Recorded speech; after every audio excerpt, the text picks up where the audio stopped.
Welcome everyone to the Red Thread transmission. I'd like to read our agreements. Together we hold a commitment of non-harm to ourselves and others in our thoughts, words, and deeds. We agree to be aware of the potential effects of our negative imprints of our thoughts, words, and deeds.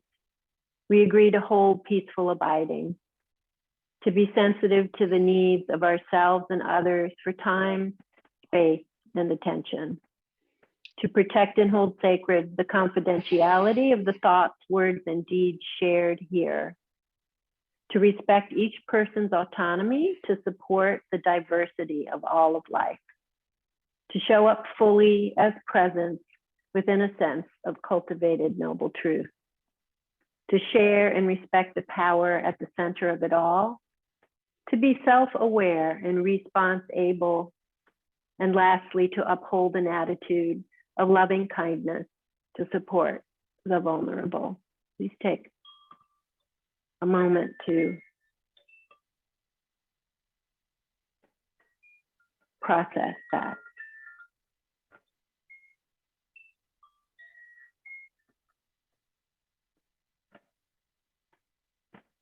And thank you all for being here.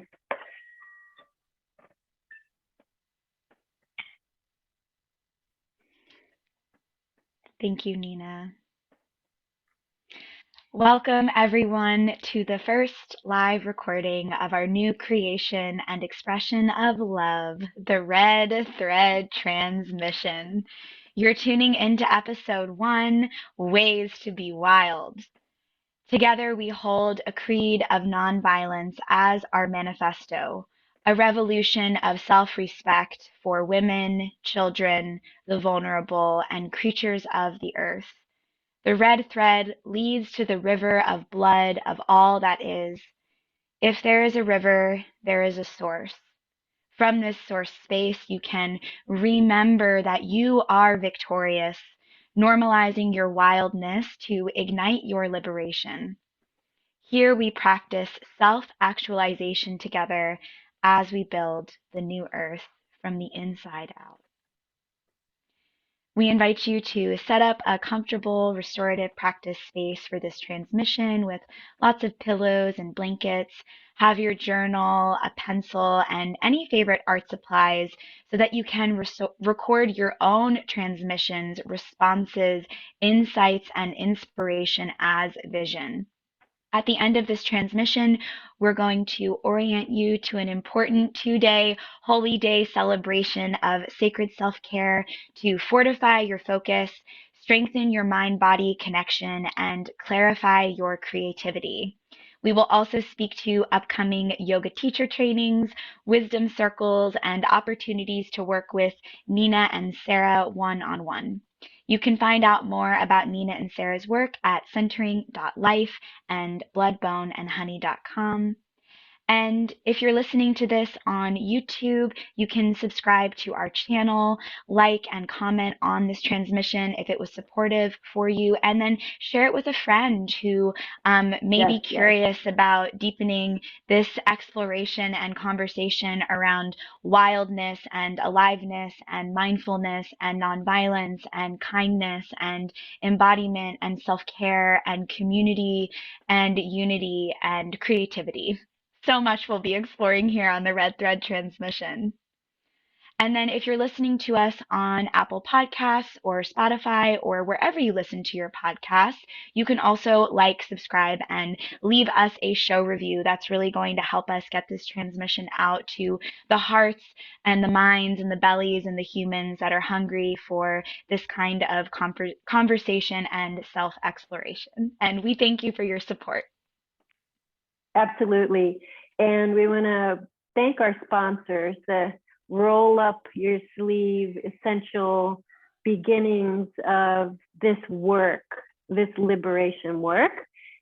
First of all, Blood, Bone, and Honey, which is a global spiritual self-care coven and higher self-embodiment hub for heart-based leaders, visionary entrepreneurs, and artists to connect with themselves, each other, to do their light work.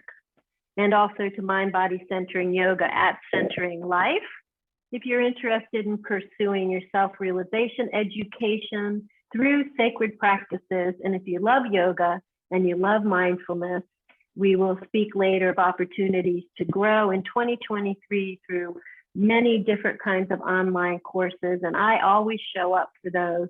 We'll go through the chakras, we'll go through these ancient practices, mindfulness, we'll discuss how do beauty and strength arrive.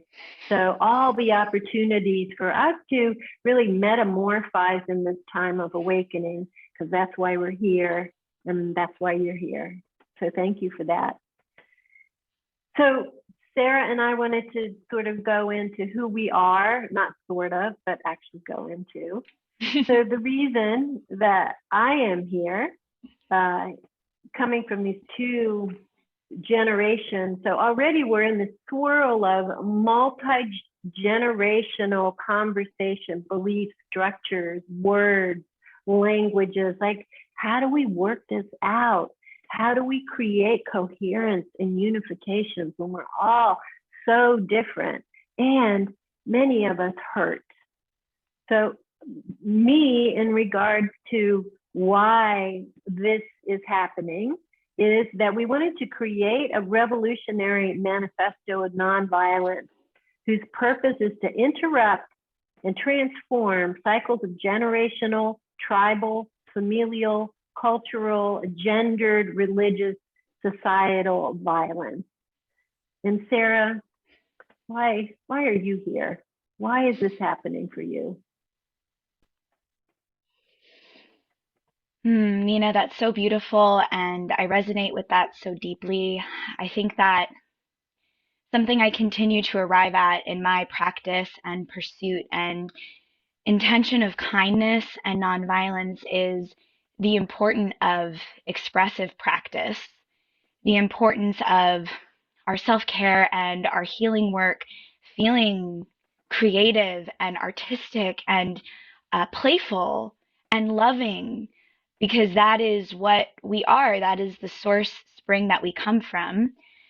And I also just so deeply in my blood and bones and every atom of my I am self I can connect to believe that we are fully human and fully divine, and that our wildness is fully human and fully divine, and that we're here to be the bridge. We're here to be the bridge keepers for these parts of ourselves so that we then can be more resourced and integrated and whole in our true nature of wholeness, returning to the true nature of wholeness as we show up to love the world.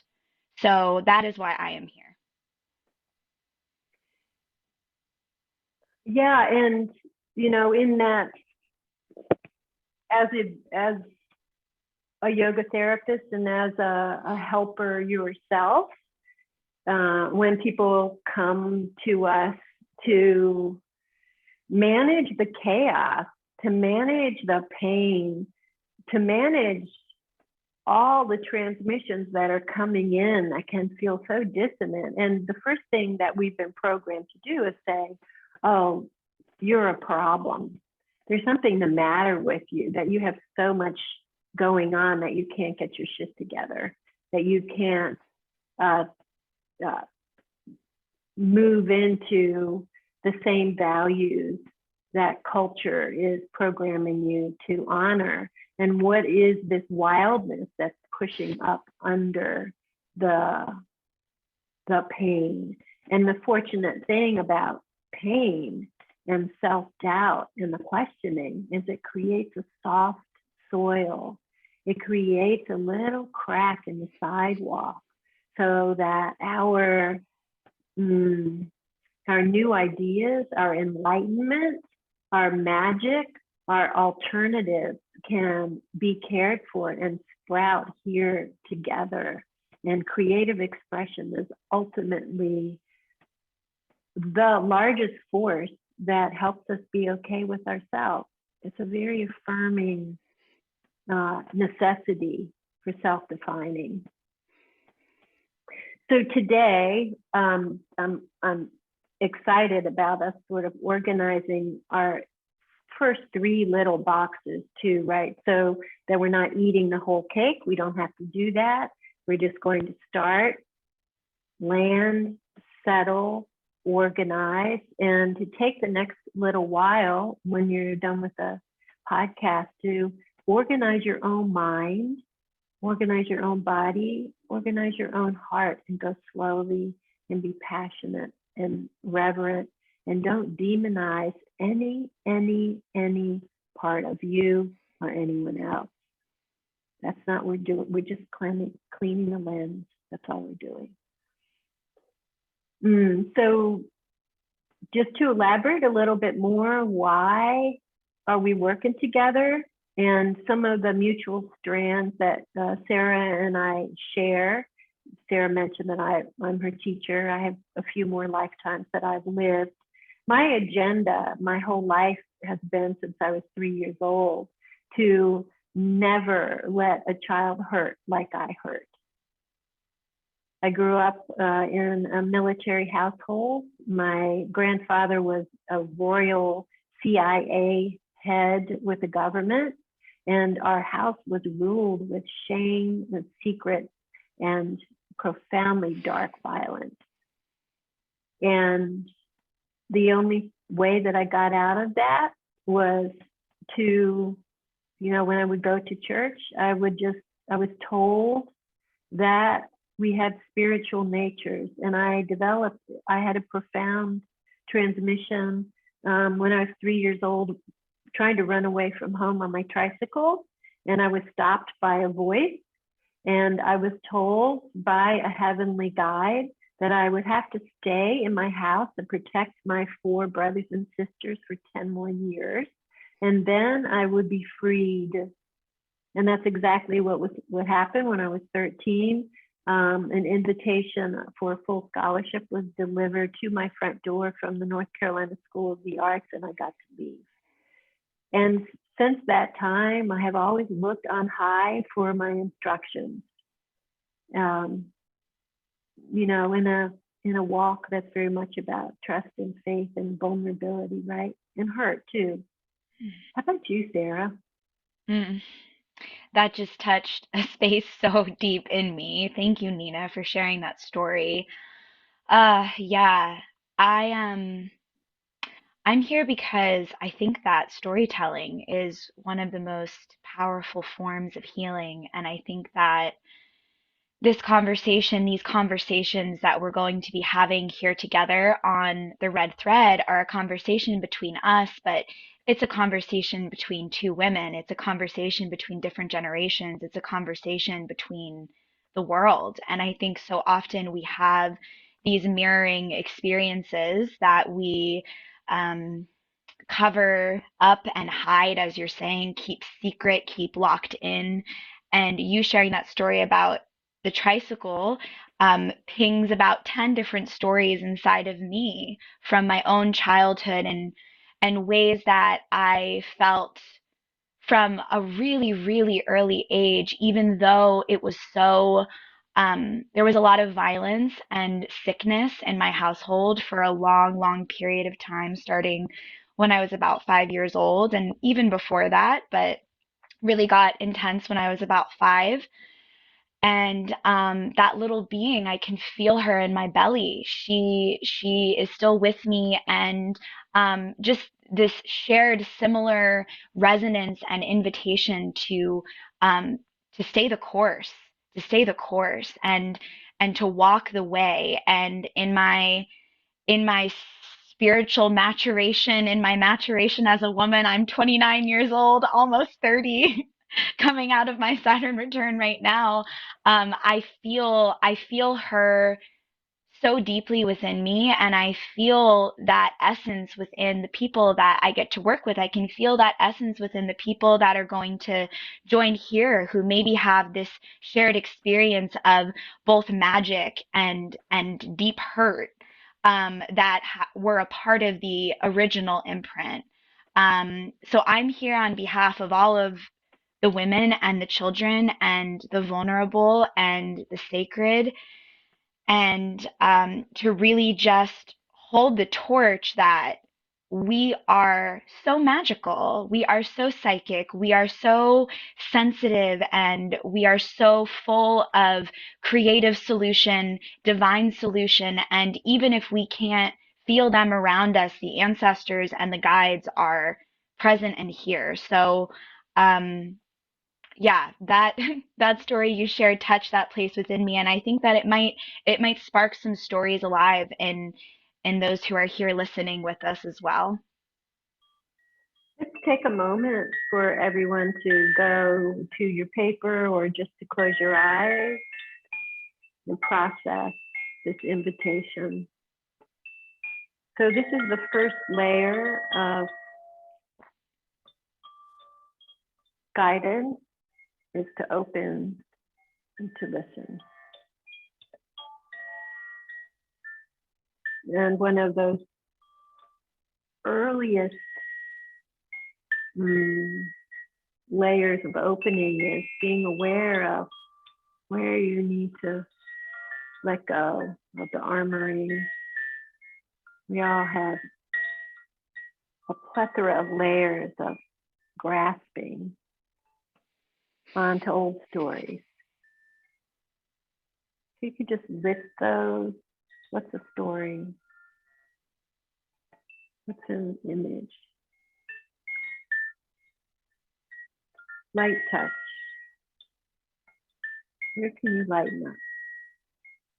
Where can you rest in kindness?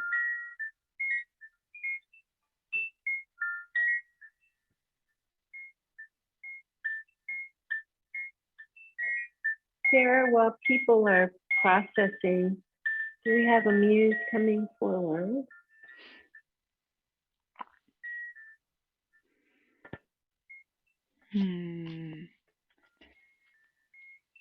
So I'm going to pull a card from my Cosmic Dancer deck. We're talking about the path and sort of walking the path, walking the course, and seeing the spiral of the labyrinth. And I'm going to ask for a guide as we're walking the course, which I think as we divest from the old stories about what that needs to look like, our first muse, our first guide from this Cosmic Dancer deck to support us in dancing with our lives is flow with divine timing.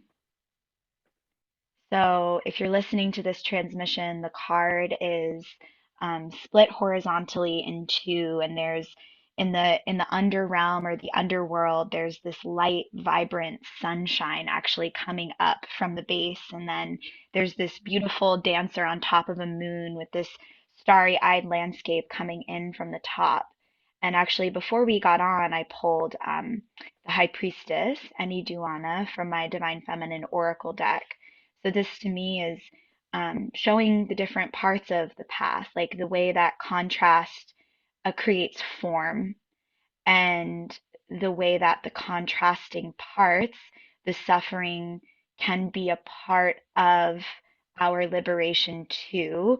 The pain can point to our potential too. We don't just have to get stuck there. I feel the energy of flow, movement, breath, and like you're offering, Nina, not getting so stuck in the story, because I think when we do that, we disconnect from our breath, we disconnect from our body, we disconnect from the bloodfulness, then we disconnect from the potential and our wildness. So we sort of cut ourselves off from the source.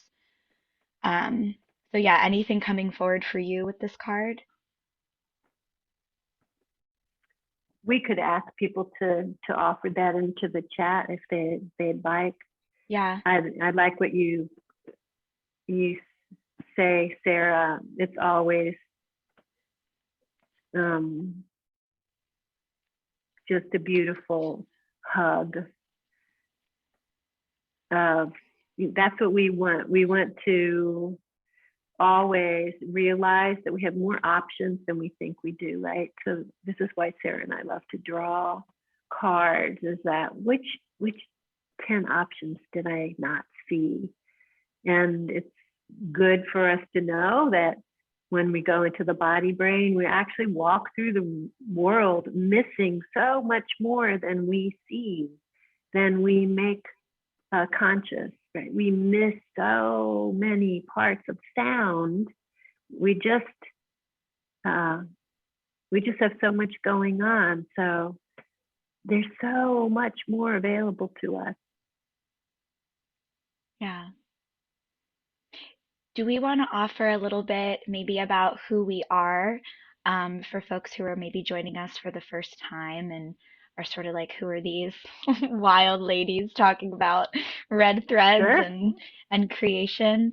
Do you want to start, Nina, and just tell us a little bit about you and your magic and who you are? I could talk about you for days, but I would love to hear. Oh, I know. Next time we'll have to talk about each other. Um, for sure. I'm the director and founder of Mind Body Centering Yoga, which I was asked to create that because people studying yoga, coming out of my dance choreography life as a performance artist and ballet trained dancer, they were like, you talk so much about the mind and the imagination that goes into a yoga practice, and that just makes it so possible for me to practice instead of being in pain or punishing myself because I can't do the pose right. Could you create some study courses? And so that became Mind Body Centering Yoga because I got that people were working with the body.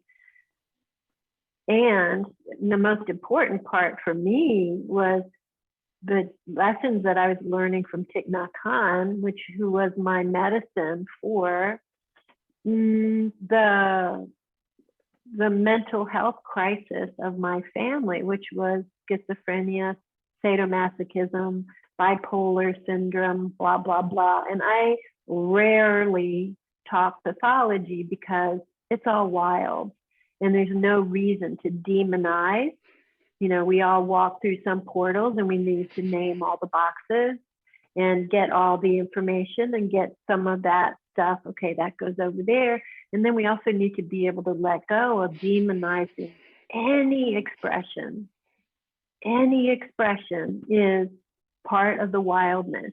You don't walk up to a forest and say, well, you shouldn't have bumps on you. That's not the way I want things to be. So, yeah, so it's Mind Body Centering Yoga, which includes the baseline sanity quotient of loving kindness in everything that we do, especially our yoga practice, especially when we think about, okay, what am I doing on my mat? And then I'm the founder of a nonprofit, which is right in alignment with my agenda to not let any munchkins suffer like I did. I was really hungry as a kid. We didn't have enough food. And so the universe just sort of dropped this beautiful school in Nairobi in the Montepeni area where these children had no water. They were sitting in the mud, singing to learn in a trash pile, and horrible. We can't even imagine. No toilet, no water, no food, no toys, no doctors. Sometimes no mom and dad. They got left. So we, over the last 10 years, one person, $1 at a time, we built a school. Now we have a secondary school. Now those kids have books and dreams, and they can consider being a professional. And every time we go back, those children say, I'm going to put my mom and dad on a plane and we're going to do big things. So everybody can do something. Everybody can do something. The other community we work with is in Costa Rica because the tourist trade goes to this beautiful, pristine area, and basically we flush the toilet into the drinking water of these children. The government does not regulate or take care of its population. So the tourists are what's important, and these children die of parasites because of the sickness that they get when they're little munchkins. So I think that we have installed a couple hundred filters, which has served a couple of thousand individuals in the schools and in their homes. So that sickness situation has gone down a lot. And then we help women in traumatizing situations, you know, because we're all such good sports. Women will just say, I just feel bad. I'm sure everybody, everybody's got a rough life. And so I'm just going to sit here and be silent and do the best I can. And it's not like that. It doesn't have to be like that. And so that's what forums like this are for. So that took a bit of time, but it's a fun life. Mm. Thank you, Nina. Uh, Nina Thank you. inspires me so much. I'm like, I want to be like Nina when I grow up. I mean, I want to be like me when I grow up, but also Yeah. like this energy of having mentors to look to and just to understand like, oh, this is the way things can go. This is how we can uh not just talk about not being separate, like embody and like Yeah. live what that means, like live that out loud.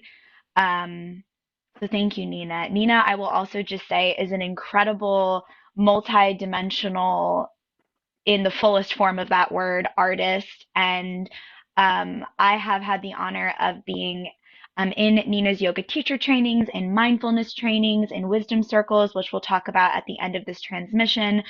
We've done gallery shows together. We've danced together. We have been getting up so early in the morning to do yoga together in the Blood, Bone, and Honey Pot membership. And she has come to my house and helped me hang up these beautiful cloths that were $1 from the community reuse store when she was visiting here this summer when we co-hosted a retreat. So Nina is Nina is an artist of the world, a practitioner of the world, and a mother of the world. I hope it's okay that I say that. I just feel like there's such a shared ache for that amongst the women that I practice with and amongst the beings that I get to co-create with. Just this re-understanding, this relearning, this remembering of what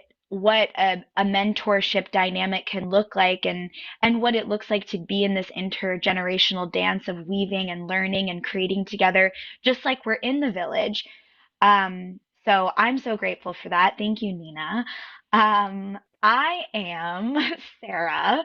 When Hey. I when I was actually early 2020, I had been doing some somatic and spiritual coaching and creative coaching and consulting for quite a bit of time at that point, and I heard in a meditation. I heard this invitation to start referring to what it is that I do and who I am and how I show up as a helper, um, as a higher self embodiment doula. And I'm still understanding what that means. It's just like a good photograph or a good film or a good play or theater performance or dance piece. Like even a good meal that you're cooking, I feel like the best art reveals itself to you as you listen to it and ask it questions. So I started in some birth doula work, which I feel deeply passionate about. And then that delivered me to this work of higher self embodiment birth work. And for me, that just means helping people get in touch with their core selves, their true selves, um, the authentic self, and to be magnetized more towards that self and living from that self and living from that truth than living from the story, than living from the old, then gripping to, as you offered, Nina, the pathology instead of the potential.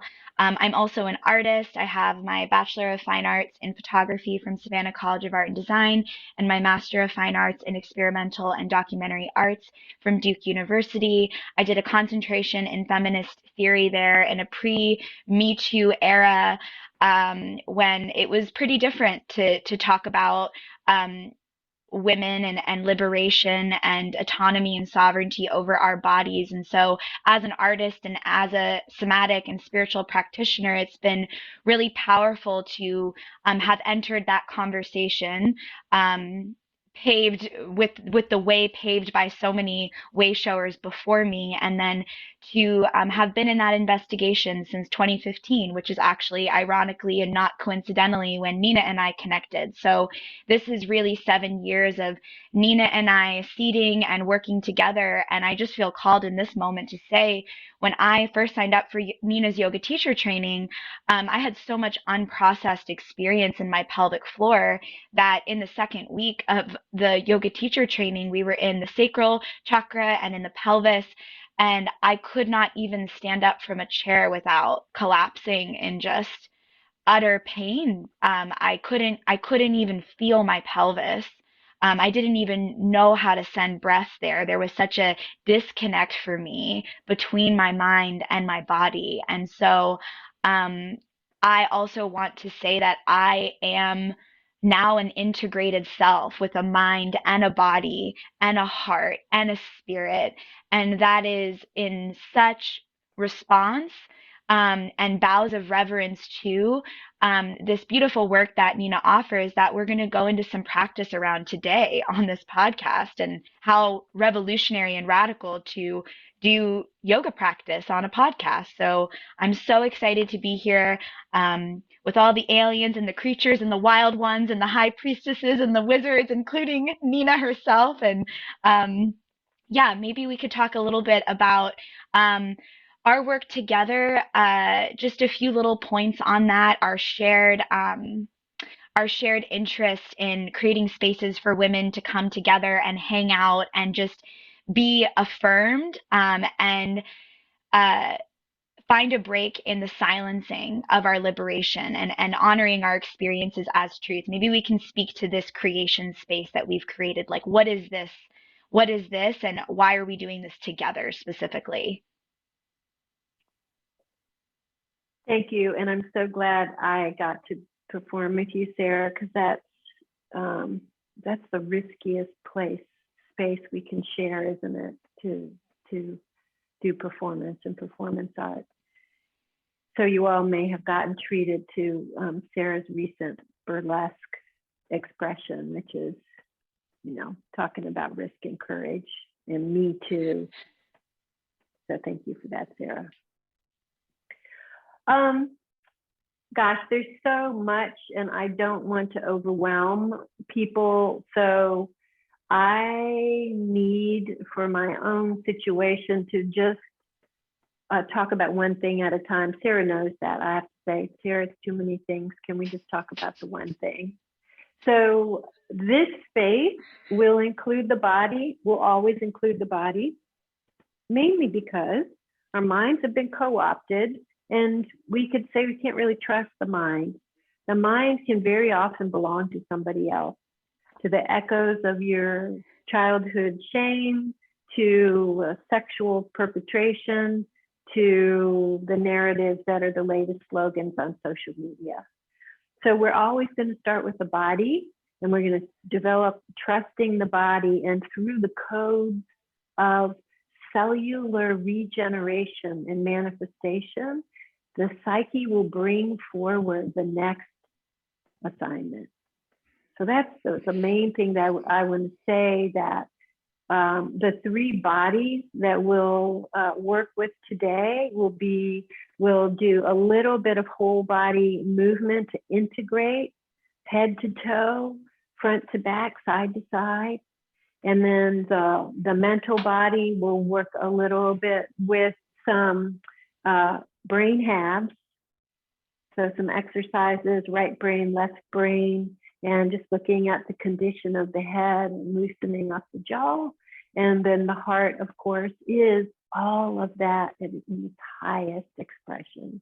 So this space is just to sort of open the windows and take down the resistance and the fear and all of these social programs that say, not you.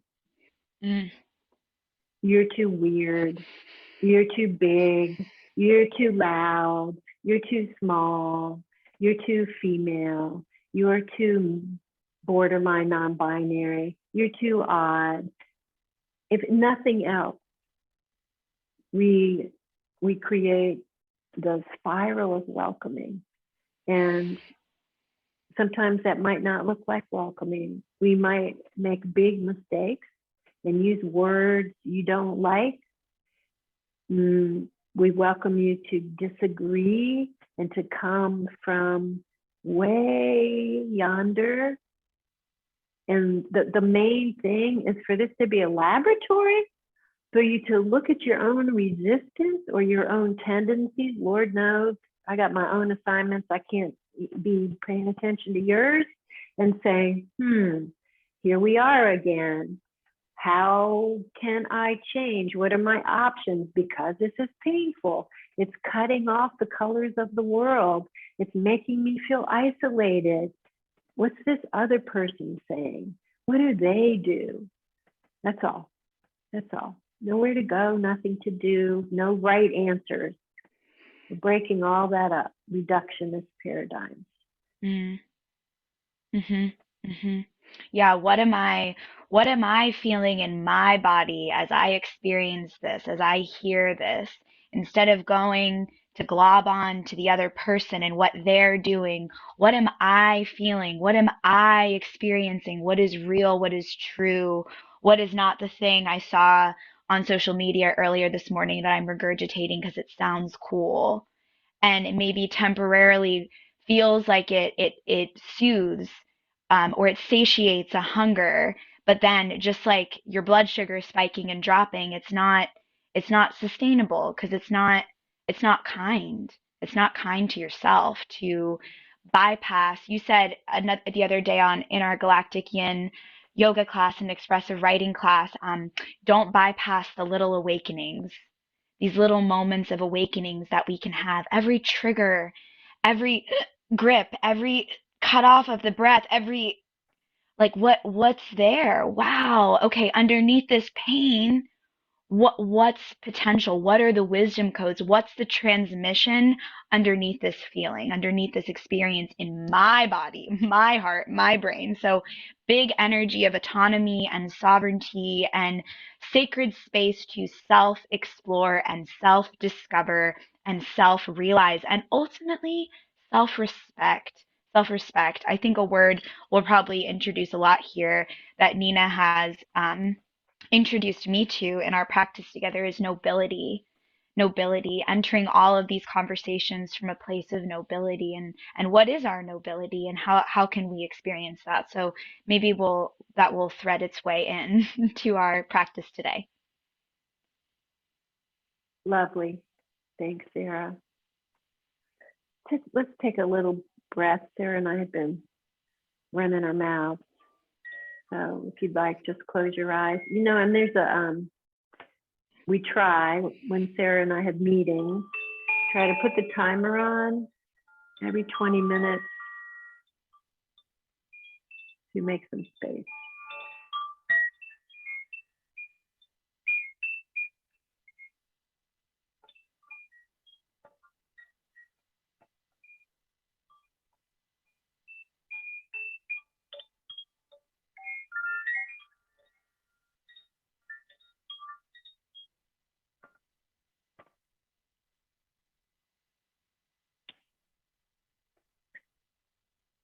All right, Sarah, I think that we are talking about what's the structure of the transmission. Am I on the same page with you?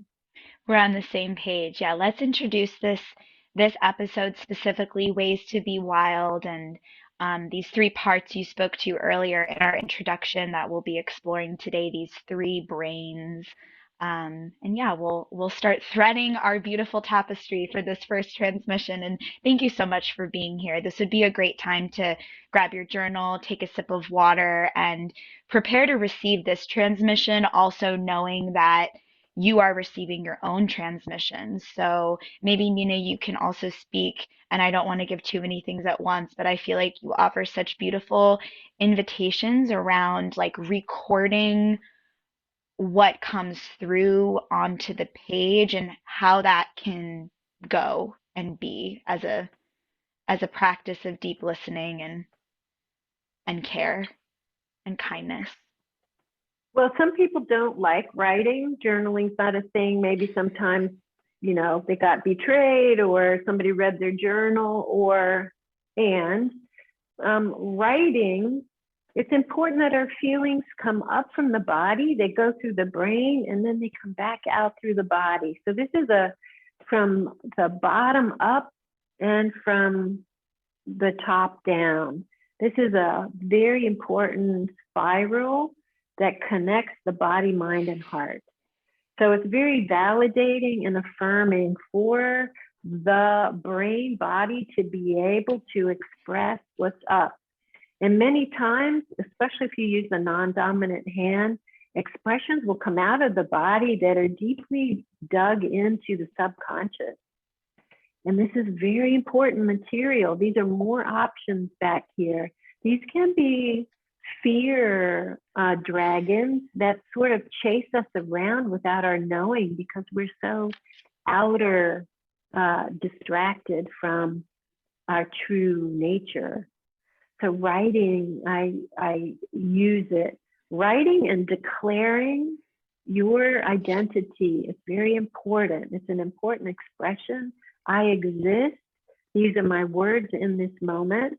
And then this space is very much holding the scientific fact that life is growing and growing is changing and change is the only law. So you may say something in that moment and we may behold it as having a particular meaning. And then I'm going to change and you're going to change. And the whole situation, we may have totally changed positions in our sharing, and the grabbing onto right wrongness will really steal the creative momentum of ascension. That's what we're doing together, is that we're riding the dragon of truth together, and the weather is always changing. So we're practicing falling off the dragon and get back on, fall off the dragon. Maybe it's raining, maybe it's cold. We're acclimating. This is healthy neuroplasticity. Yeah. Mm. So do you want to add to that, Sarah? Well, Did I answer? yeah, that's so beautiful, Nina. Thank you for that. I love the non-dominant hand. Like, what a practical thing we can just maybe explore for a little bit here on this transmission. And that feels like an exciting thing to integrate into my journaling practice. So thank you. When you were talking, I felt called to pull two cards, and I'm really feeling this deep call to redefine one of these words.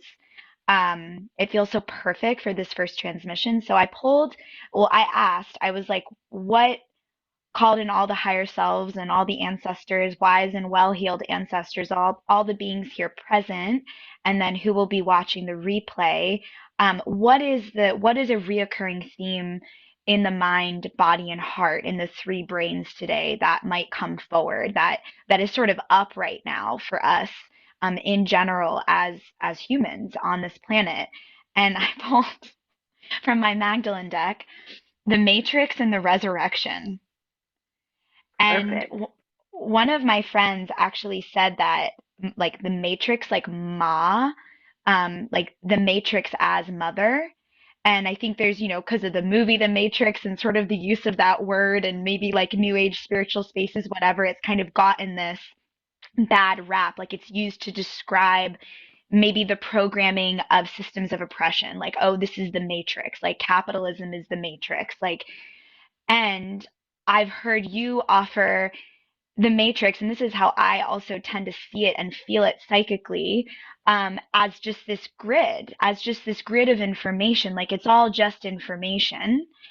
And so I love that the resurrection is with the Matrix, and it's like, oh, we can, and these are Nina's words, light up the matrix and all each of us being these important little nodes in this big collective network of consciousness and information. And so when we light up, that charge gets sent out across the whole matrix. And personally, that's a way that when I find myself in my own deep depression or anxiety or low self-worth or in my own trauma, in my own unprocessed experience, and I just want to leave my body and leave the planet, that remembering that my light is a part of the whole circuitry of light and all of the other lights, it makes it so much more possible for me to get out of bed and keep going because it's about our shared experience. So yeah, if there's anything around that, Nina, that you could offer just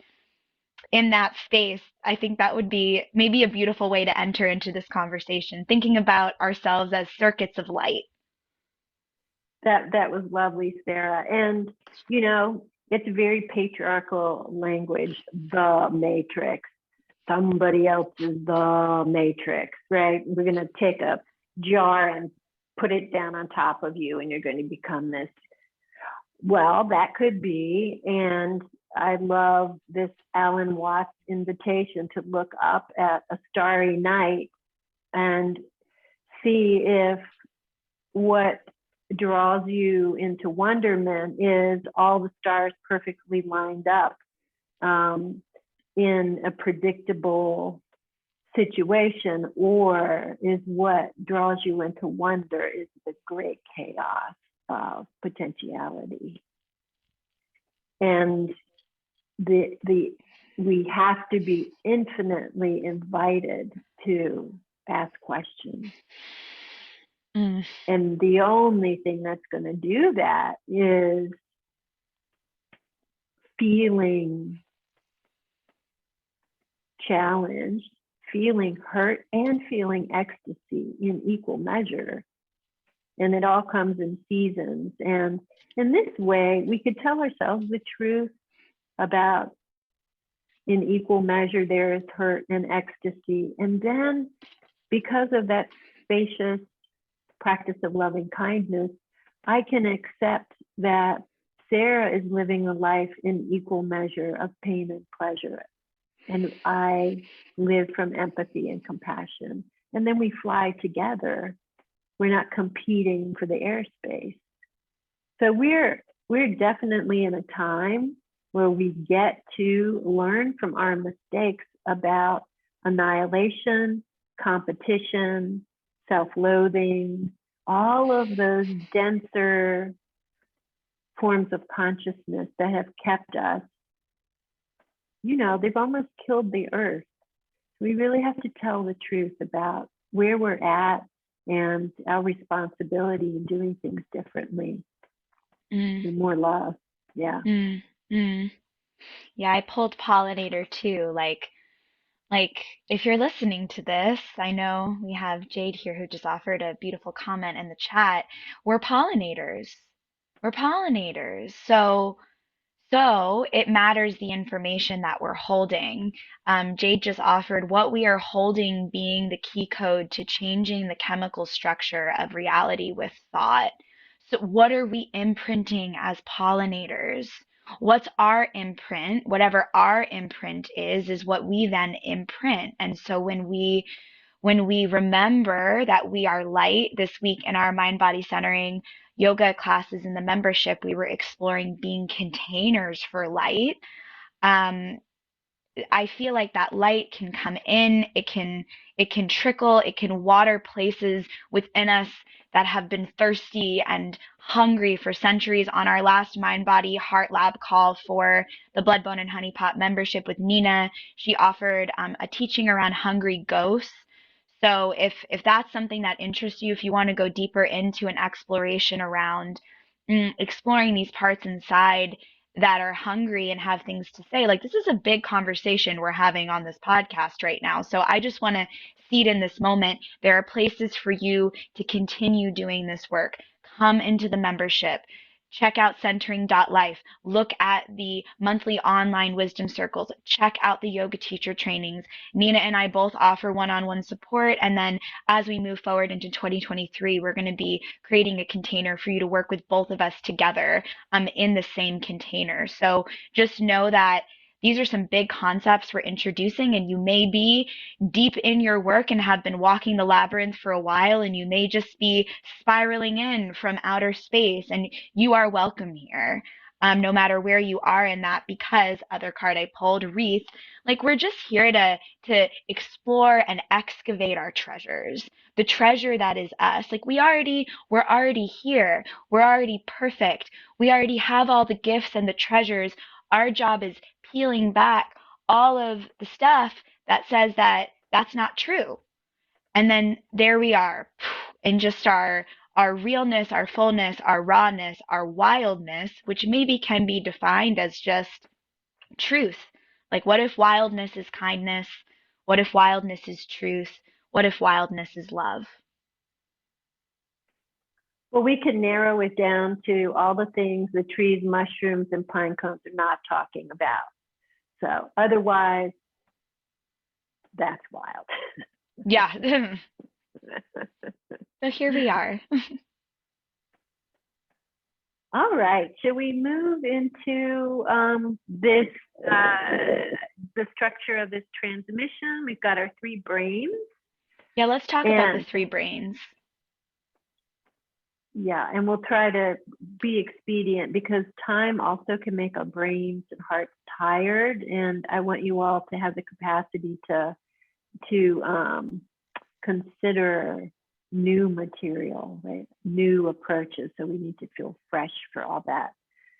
So not to do too much rattling around, but basically we will start with the three brains, which I mentioned. So you've got the body brain, which is the densest expression of you, and its language is biological feelings through the senses. The next brain will be the brain, cerebral cortex, and all the different centers of the cerebral cortex, whose main language is thought. You know, that's its job, is busy separating out, editing, and also what the mind's tendency is to separate you out from the world. So you can be the rightest, the best, the richest, the most beautiful, and that keeps you safe and out of trouble. Unfortunately, that's delusional most of the time. So you have to watch what your mind is making up about the world. And then the next brain is the heart brain, whose language is loving kindness and truth. And it's the part of you when somebody tells you something and you go, don't think so. Something strange about that story is not fitting together, right? This is the big information data bank that is all that is, that has all the options for all of the life, all of the sentience, being able to thrive together, creating ascending harmonics as we go. And all of that needs to come through the vortex of the heart. So those are the three brains. And should we get started, Sarah? Yes.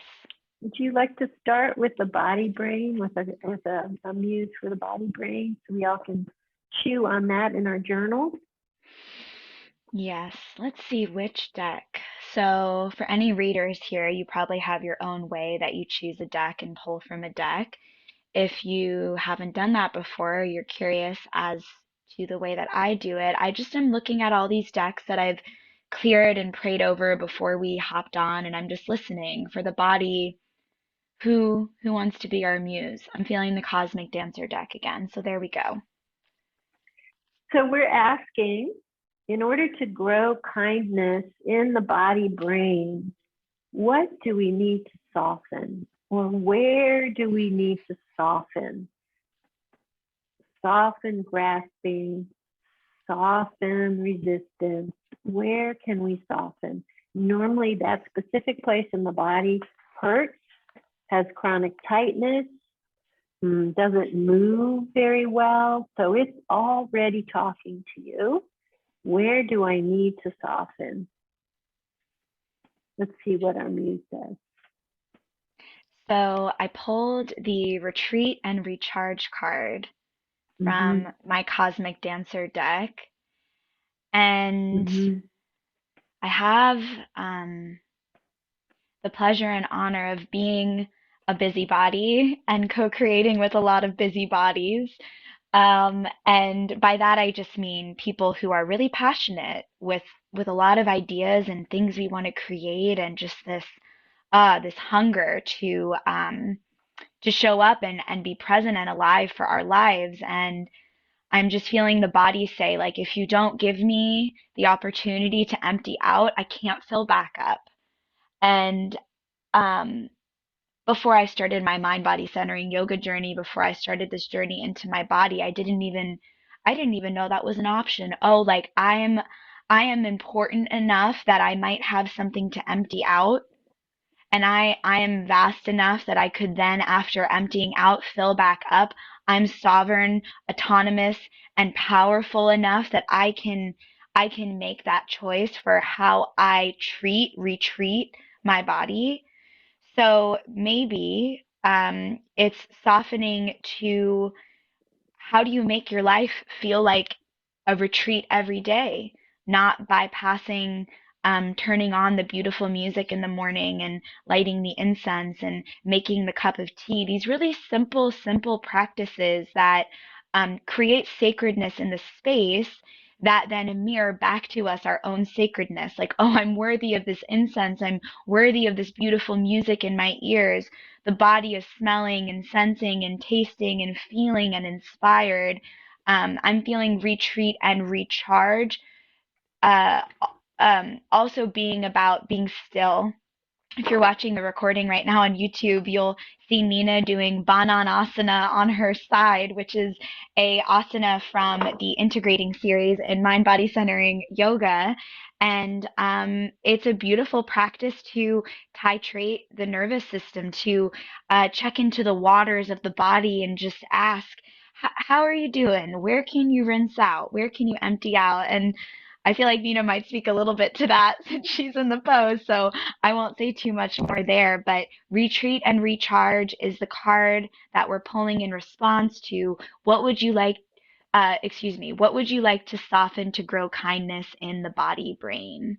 What would you like to soften to grow kindness in the body brain? So softening resistance to retreat, softening resistance to recharging. I'm also seeing my cat just climbed up onto my lap, and I'm seeing a big tiger just laying out in the sun on a rock, and letting the animal of our body also communicate to us around uh, some of the most natural, normal codes and information we might have about that, and what that can look like. My cat's never shy to come up and ask me for a belly rub, and maybe we can be that way with ourselves too, asking ourselves for more belly rubs. So a lot of the physical work we'll be doing here has to do with developmental anatomy. So what happened to you? How did you grow from a spark of light all the way to your appendages? And what are those appendages for, and how do you treat them? So we all could just go all the way back to the best thing. If I have someone with anxiety, they have lots of shakiness, they have PTSD, they have panic, we get down on the floor and we start at the beginning on mama, and you're close to the Schumann resonance, and you don't have to be anybody special. And when we stop being able to lay down on the floor and be a puddle, when we stop being able to be elemental, to be a pile of dirt, to be a pond, to be a bonfire, when we stop being able to be a breath, we've disconnected from our life force. We've disconnected from our essential self. Yeah. You're not just a human being. who has a job title. That's the matrix, right? You have nothing to do with your job. You are.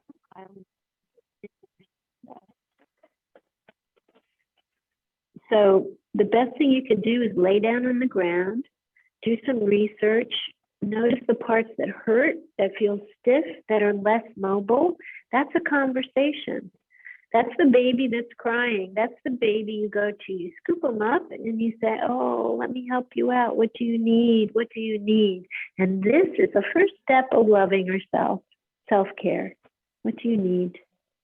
Mm.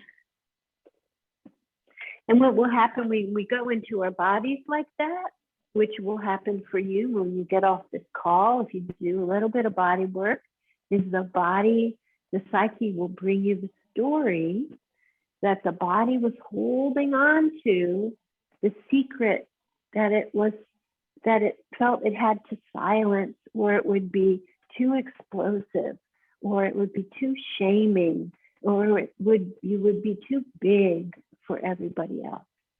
And when you let go of the grabbing and you let that discharge, that's energy the body uses to fly with, to grow with. So every pain has a lot of charge in it that when you let it dissolve, a big risk, it grows parts of you 100% of the time. Yeah. 100%. Yeah.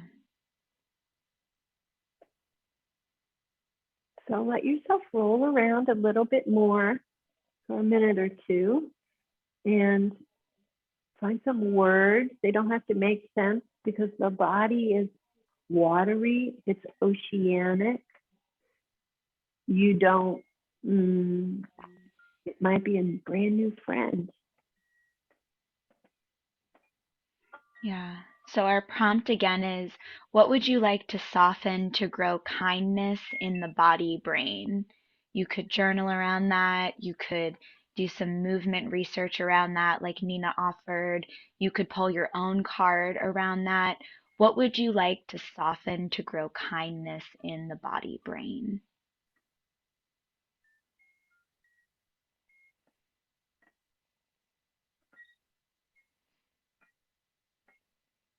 I also just want to point to, because it's so nice to be able to have,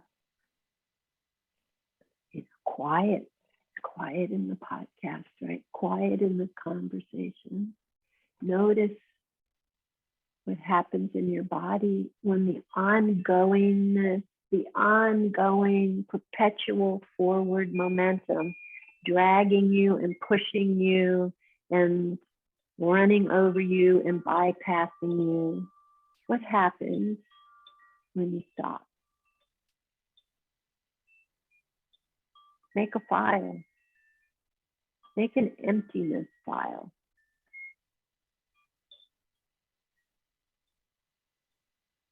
This is a huge resource, is to have an emptiness file, so that when you don't know what to say and you want to stop fighting, you go to the emptiness file, and it's not so scary. And that's how you interrupt the pattern. You go to empty and you wait. And then one of Sarah's muses, one of your own muses, come and say, hey, how about tell that person that you care about them? Let's see what happens.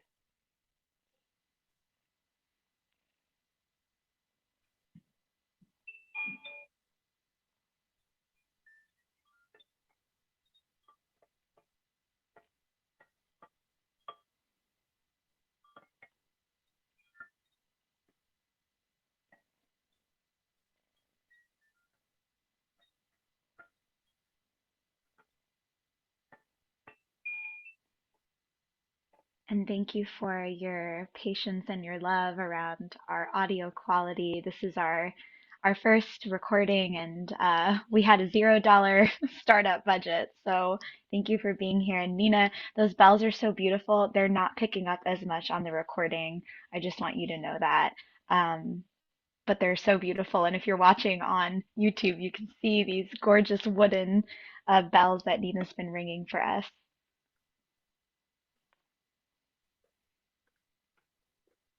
All right. I think we're ready to go to the cerebral cortex, to that brain. So let's go ahead and do some neuroplasticity exercises. So this is right brain, left brain. I'm going to change thumbs on top. So this is a simple exercise that you can do working with dominant and non-dominant parts of the brain. You're sitting at the computer, you're feeling like you have no identity. That's what happens to me. It's like, that was my last brain cell. I can't even tell you what my name is. So, to do this. It's the final brain cell. Great for the brain. And then also you can do some combing of the tension from your prefrontal cortex. So you send sort of the heat out, let your jaw hang. And then you can also do some Reiki on your ears. So pull on your ears. And the last thing you can do is tap the occiput, right, that back brain in the back. Yeah, and if you're listening on the podcast, I'm going to be sure to put our YouTube link in the description notes, the show notes. So if you want to watch along as Nina's guiding us in a little somatic practice, you're welcome to. But we just comb the front of our forehead with our hands and then are tapping our beautiful head and massaging our sweet little ears. Whenever you wash your face, do those things. So we're going to go into a little bit of mindfulness now to train the mind. So we'll begin with, if you can, close your eyes. And I'm going to invite you to go into your highest mind. Sometimes we say big mind, and be the benevolent observer of your mind.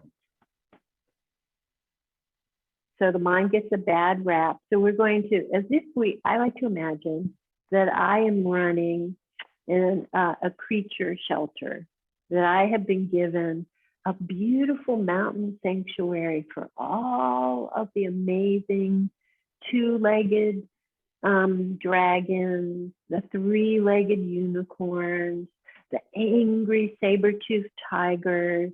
And I've got this beautiful sanctuary. And sometimes they fight, and sometimes they rest, and sometimes they weep, and sometimes they fly, and sometimes they get too close to the edge. And I just have this incredible love for each and every thought.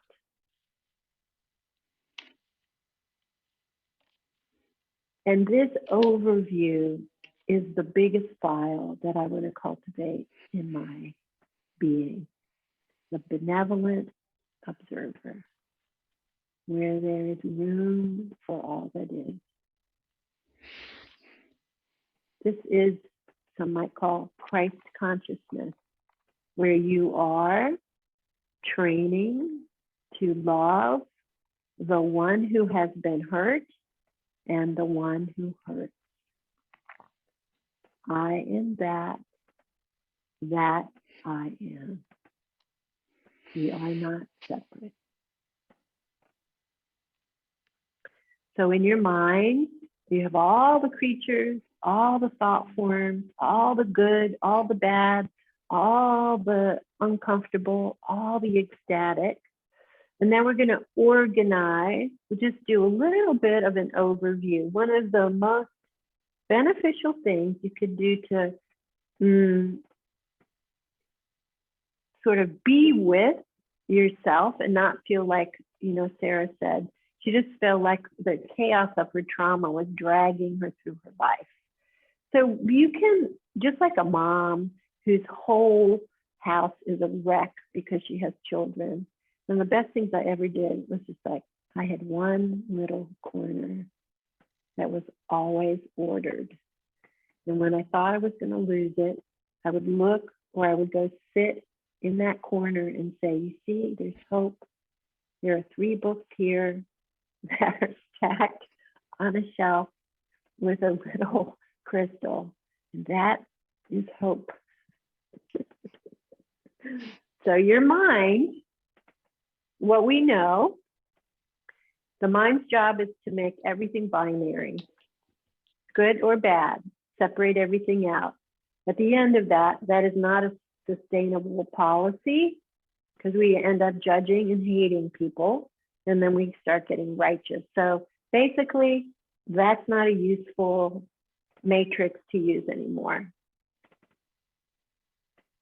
That paradigm is often used to annihilate, punish, kill, victimize, hurt other people. It's not going to work. That's not the feminine economy. So what we're going to do in the mind is just noticing this is discomfort. That person creates discomfort in me. Think of somebody real.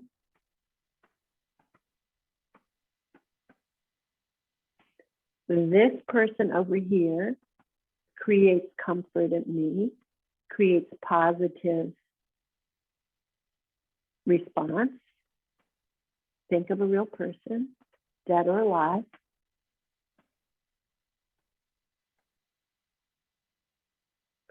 And then there's the neutral space.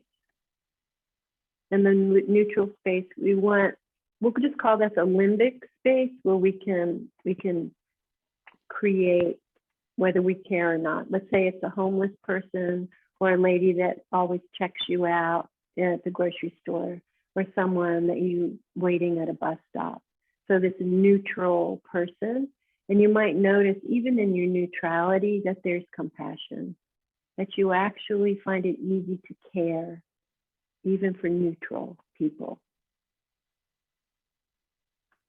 So what we're doing here is we have an easy person to love, comfort. We're kind of noticing when we move to the neutral person in our limbic space, even though we've been told differently, that there's an underlying condition of caring for other creatures.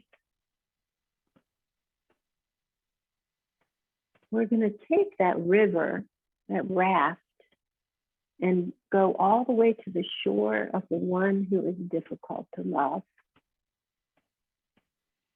And what we might find in this work that we're doing, as we center the mind, the body, and the heart, is that our dislike and judgment for this other is actually 9 times out of the 10 reflecting a part of us that has gone to sleep, is reflecting a part in us that we hate, is holding a light for us to now awaken to loving such traits inside of ourselves, to loving our rage, to finally awaken from the trance of forgetting and shutting down. So that's a little mindfulness homework assignment to, first of all, create an archetypal character of this channeling of being the benevolent observer of all that is, all the crazy, all the violence, all the social media, all the competition, all the scarcity, to step away and to observe. And if you have to, the observer will tell you, you need to turn that shit off. It's triggering, turn it off, please. This very wise part of you that's been waiting for you to come home with the light on. And then you start with You know, if you're in reactive, somebody cut you off in traffic. Oh, there I am. There she is. There's my agitation. Most of the time, our agitation is created because we are under-resourced. It has nothing to do with the person who cut you off in traffic. I promise. When you come to know yourself, did I eat lunch? It all comes back to your own self-care. That's why we're doing this podcast. So you're agitated, you want to kill somebody, they cut you off in traffic. Oh my God, you would think that we were in the densest jungle. You immediately go into your assignment. Let me find a resource of loving kindness. Who do I love? If you make that a practice as soon as you wake up in the morning, who do I love? Cultivating compassion, making that a nice big sunny sky from the heart. Go into the heart and come back through your compassion channel and approach the situation, saying, manifestation, that just became a more positive situation. Like that. I'm on it. That's what I want. That's why you're here. That's how it works. If it was only that, you know, the time investment is over and over and over. And here I go again. And here's my self-loathing. And here's my tendency. And there's my resistance. And there's my hatred. And when you stay, you go, that rage, that's being smacked by my uncle. And I never got to say anything. And that's the gift that the truck driver is giving you by cutting you off in traffic. And you can go home and write about this stuff in your journal and sit down and say, you asshole adult, how dare you smack me, a child who was just asking a question, right? So you find the words and you make it right. You equalize your status in the sentient realm. And what that does for the uncle who hit you over and over is you are telling him, recounting the truth so that he can put it down and grow himself. You've created a breathing passageway so that everybody can transform in the situation. Your light turns on his light. This is what we could do with the mind, right? The mind can take the little puzzle pieces because it likes those intricacies, and it can find the right one to fit in the shape, or it can make a new one to fit in the shape. That's the blessing of the mind. Do you want to add a muse to this, Sarah, or a reminder? Yeah, I actually pulled the card while you were guiding that contemplative meditative practice, and it's really powerful because my whole body response to that is because you are a shaman, because you are a shaman, because you are a shaman, because you are a shaman, because you are a healer, because you are an artist, because you're here to create something new, because you are an alchemizer, because you are a transmuter, because you are so vast and dynamic that you have the capacity to take a base metal, the old story, the old experience, and turn it into gold, alchemy. And the guardian that I pulled um, is the wolf. And so this is in response to what would you like to soften to grow kindness in your head brain, in your brain, in your cerebral cortex, and all these different parts of the brain that hold all different parts of the story and connect to all different parts of the body and the nervous system and the breath and the energy bodies and the subtle bodies.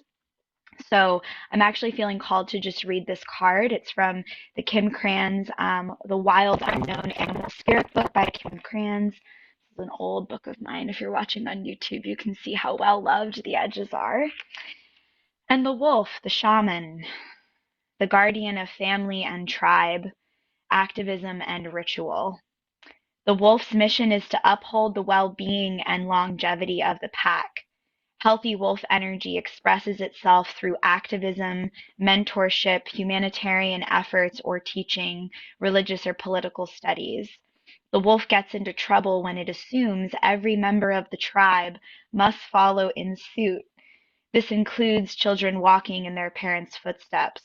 Although it will surely be uncomfortable at first, practicing tolerance or peaceful abiding, as we say in the mind body centering universe, practicing peaceful abiding helps balance out agitated wolf energy. Contemplate the following: embrace all and exclude none. When in balance, this energy is reliable, democratic, and fearless. The fearlessness of getting triggered and going home to pour into your journal or dance about it or make art about it. When out of balance, this energy can show up as judgmental and dominating. I often find that if I have this rage towards someone in my realm, it then pretty quickly, probably within a couple hours, starts to turn into self-mutilation, because then the dragon starts eating me. Um, so when out of balance, this energy, this wolf energy can show up as judgmental and dominating. Where are we being dominating? This is how it is. This is what happened. This is my story. This is I know, I am. Like when we so grip to that, we don't have the potential of the wildness. The wolf is hungry and trapped and thirsty um and not trusting of its pack, not trusting of its surroundings, not trusting of its instincts. The only time a wolf would ever have to do that is if it's separated from its tribe and separated from its instincts. So the imbalance position says practice letting go. And then just replugging our card for the body was retreat and recharge. And something that came forward in addition to add for that retreat and recharge is creating the space it requires to arrive at these revelations, to resurrect like the truth. And if wildness is the truth, if wildness is love, if wildness is kindness, we need time to actually touch that and breathe that into every cell of our body, relight up the matrix of our being. So I will say we will be inviting you into a 2 day self-care retreat to welcome winter, to welcome your wildness, where we're going to be exploring some really sustainable self-care practices that you can introduce into your evening and your morning. So like Nina is saying, like, I love that invitation of waking up in the morning and calling in someone you love, and that being the first thing. I actually call in my guides. At the moment I wake up, I start calling in the goddesses and the ascended masters that I work with because my alarm goes off real early, and sometimes I'm real angry and cranky and judgmental about that. And this dominating voice wants to come in and immediately insert something negative. So I'm like, okay, from my bed boat, as Nina offers, from the bed boat, getting off the galactic dream ship into the bed boat, calling in the guides you love, the humans you love, the things you love, and maybe even how wild of us to first thing in the morning do something that we love. How radical and revolutionary to start your day in a practice of love, whatever that looks like for you and your unique wild expression. So that's what I'll offer as our card. Thank you, Sarah. And not just yours, but in the morning, have a high text by your bed. Those words and the writings of the beloved, from the beloved to you, are influencing your dream realm. So sleep, whatever your beloved books are, sleep with them. Edgar Cayce used to sleep with a book under his pillow, and it would be memorized in the morning. Wow. So that's real. I can feel that if I could open enough, right? If I could put down a little bit of my agitation and a little bit of my non-believing and have a little bit more magical thinking, maybe, why not, right? I'm practicing yoga so I can levitate. I'm not going to quit until I start levitating. So, I'll be here a while maybe. Ways to be wild. Flying. Shall Shall we go to the wild heart? I just actually I want to reseed again the prompt just for our head brain, for this second brain. What would you like to soften to grow kindness in your mind, in your brain, in this beautiful computer that has the ability to download new programs and upload and install new software? What would you like to soften to grow kindness in your mind, in your head, in your head brain, in your second brain. And again, our ally here is the wolf. So maybe you have some specific transmissions around the wolf. What does this image, what does this archetype, what does this energy of the wolf bring forward for you? I'll just shout out Dr. Clarissa Pinkola de Estes. Her book, Women Who Run with the Wolves, is a beautiful sacred text that arrived in my life early in my awakening journey. And that has all kinds of yummy explorations around archetype and wildness and the feminine. So if that interests you, I'll just offer that here. Oh, she's such a prolific writer. I mean, just she goes on and she's unstoppable. So just to witness that as she moves into crone and more the beloved, right? In many ways. So I want to go into this beautiful polyvagal mudra. So if you'd like, for the heart, put one hand on your face and one hand on your heart. And we'll work with kindness. Breathing in to kindness in the heart. And as you breathe out, infuse your facial expression, all there is about you with kindness. Be there for you. Exhaling deep in kindness. Breathing in, kindness from the heart, resourcing kindness. Exhale, infuse the whole being with kindness. Watch how the body softens and opens. Breathing in kindness into the heart.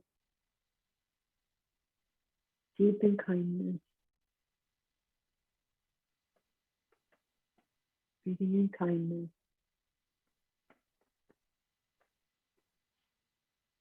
Deep in kindness.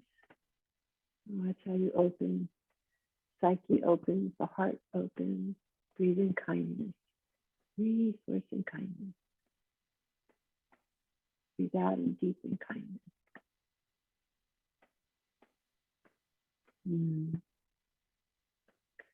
And so I'd like to speak a little bit to brokenheartedness.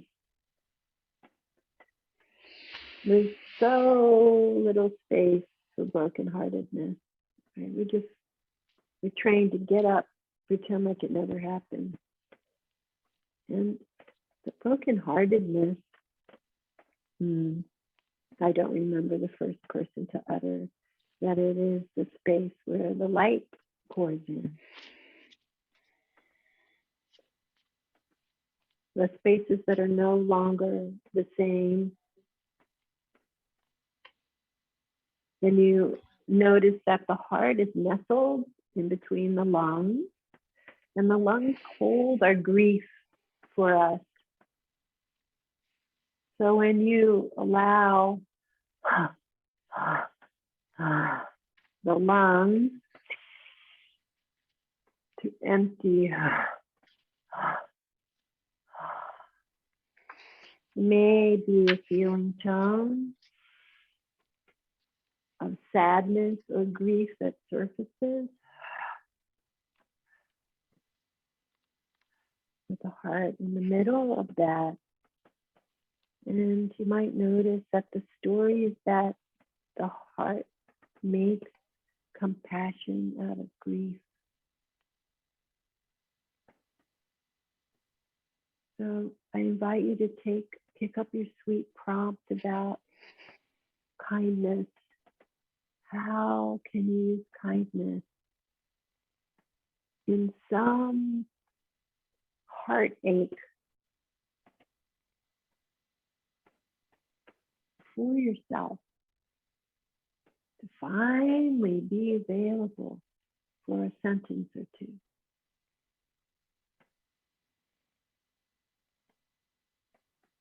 What does your grief tell you?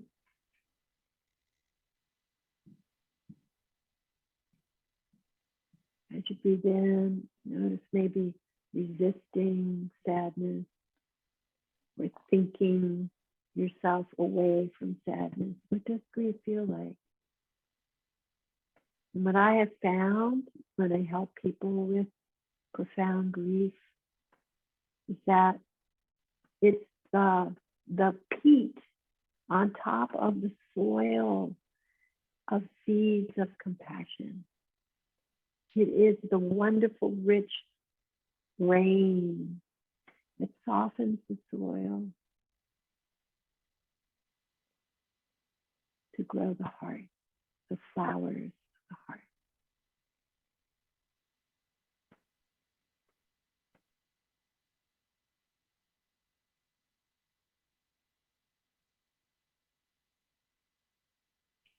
And you can sit here with the lungs and heart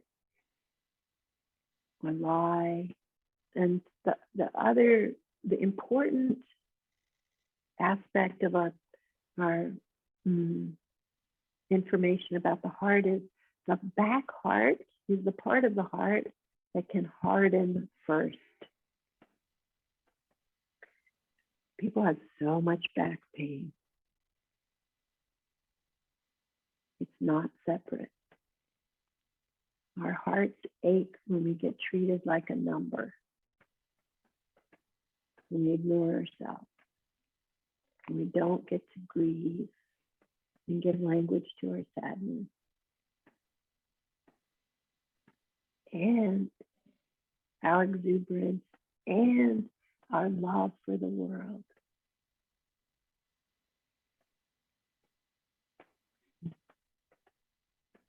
Taking a couple of minutes to just write yourself a love letter. Listen to all the feelings, the longings, the excitement, the passion.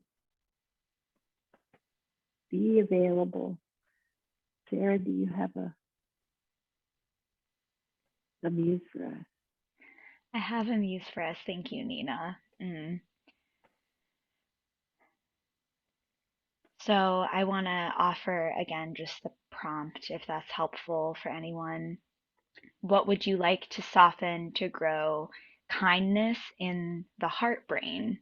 The heart as its own sensing, intelligent, benevolent observer, as Nina offered. What would you like to soften to grow kindness in the heart brain?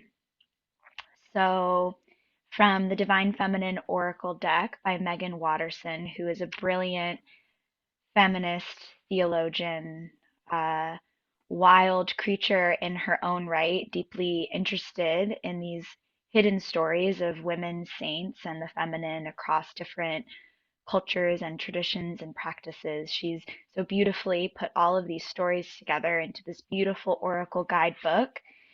And the card that I pulled for the heart, our muse for the heart, is Sarah La Kali, which Sarah La Kali has a couple of myths and stories surrounding her, but my personal favorite that I want to introduce here is that she was the daughter of Ascended Master Jesus and Ascended Master Mary Magdalene, which, without going too deep into the history of that lineage and the way that it got co-opted by religion, which you can read all about in Megan Watterson's book um, about Mary Magdalene. Um, what I want to offer is that Nina offered this invitation around Christ consciousness earlier, Buddha consciousness, this ultimate consciousness of love, this home of love, this source place of love that we never actually leave. We just forget temporarily that we are separate from. So I want to read this description for Sarah La Kali and see what comes forward from there. So Megan Watterson writes, no matter who you are or where you are, Saint Sarah's love is the kind that reaches you. There's nothing you need to perfect or prove. There's nothing you need to wait to become. There's only the deep, abiding truth that love is not outside of you. You are never an outsider to love. You are love. Saint Sarah is the ultimate love card, the one that whispers what you've always known, that love is our true purpose and our only true home.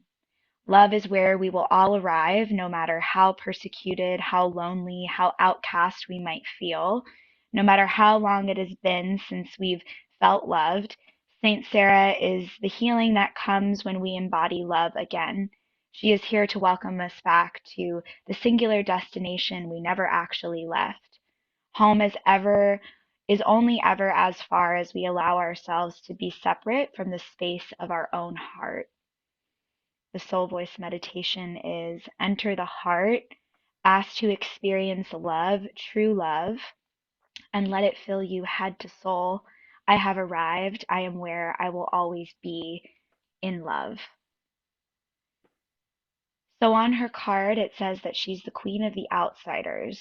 And I think that in thinking about the heart as its own brain and as wild, how wild to live from a soft heart in a world and a culture that rewards you when you numb, when you harden, when you force, when you shove down, when you climb, when you do hierarchy. How courageous, how wild to see that as an option and choose something else and choose the original nature, the original blueprint of the heart knows this. Like we already know this. Everything that Nina and I have offered today, you already know this. We all know this. Nina and I couldn't even be uh, receiving these transmissions if they weren't a part of the one transmission that we're all constantly receiving. We're just in different stages and places of remembering and receiving those. So what transmission does your wild heart want to receive about the way that you already belong? That there's nothing you need to do to belong. There's nothing you need to prove to belong. And just like Sarah La Kali is coming forward as this daughter of these two high beings representing within this lineage. And I'm not even going to say Christianity because that's a co-opt. Like this, they are their own beings with their own lineage and their own transmissions outside of boxes. So let's talk about things outside of boxes. She is this representation of this divine feminine consciousness and this divine masculine consciousness, which we can think of as principles outside of gender, this this earth and this water, this fire and this flow, the sun and the moon from our first flow with divine timing card coming together to integrate into one being. You're the riverbank and you're also the river. You're the soil, but you're also the seed. You're the water and the fire. You're the ether and the air. And I feel like she reminds us about the way that our wildness invites us to call in all of the principles, all of the elements, and that our heart is actually big enough to hold that. It's big enough to hold, like you offered Nina, this person that we cherish, this person that maybe brings up some stuff for us, and then this person in the middle, this sort of neutral person, and our heart is vast enough to be able to hold all of that and do that research from the orientation point of we already belong. We're already worthy of love. There's nothing we could even do to prove that. Even if the external world says that there is, those standards don't exist. And I could not talk about this without offering something else Nina has offered that I've spoken to so many times on my classes and with so many clients that we're moving out of this structure of hierarchy of top down into the spiral, and the heart is the spiral. It's the toroidal force. And Nina, maybe you can remind me, you might have said it earlier, the voltage of the heart and just that little scientific piece around that, maybe to nestle this into a nice little package. But the heart is power, and I feel like this card is inviting us to live from that, knowing that that's our original reference point. So when we move from the heart, we're moving from our true natures.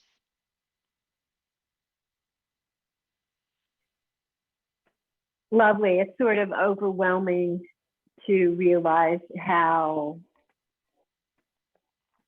powerful we are. That Yeah. we are all that is, and we can be anything that we want to be. We can be all goodness, and really believe that. Please pick that up and uh, make sure you tag yourself as a good person. You're really lucky you are. You're the person you get to hang out with all the time. That's pretty cool. What's that piece around the voltage of the heart? It's like six. I'm like, you must share that, please.